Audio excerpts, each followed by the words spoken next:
Welcome to the Salmon Runs YouTube. Enjoy the video.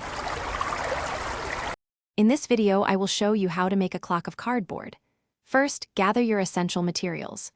You'll need sturdy cardboard, a reliable clock mechanism, and a hot glue gun for secure assembly. Also, make sure you have a ruler, a pencil, sharp scissors or a craft knife, and a compass for precise measurements.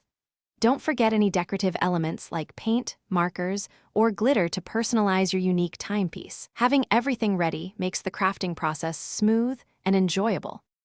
Next, let's design and cut your clock face.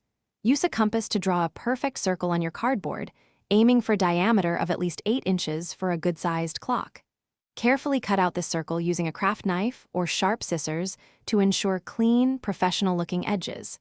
Then, precisely mark the 12-hour positions evenly around the circle. This step is crucial for accurate timekeeping, so take your time to get it just right before moving on. Now it's time to install the clock mechanism. Begin by creating a small, central hole in your cardboard clock face. This hole should be just large enough for the clock mechanism's shaft to pass through. Insert the mechanism from the back of the clock face, securing it firmly with its provided washer and nut. Finally, carefully attach the hour, minute, and second hands onto the mechanism's shaft in the correct order. This brings your clock to life. For the final touches, personalize your cardboard clock.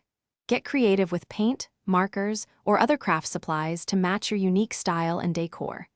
Consider adding clear numbers or decorative elements to the hour marks for enhanced readability and a polished aesthetic. Once your design is complete, simply insert a single AA battery into the clock mechanism. Watch as your beautifully handmade timepiece begins to tick, a testament to your crafting skills. Thanks for watching. Consider subscribing if we helped you.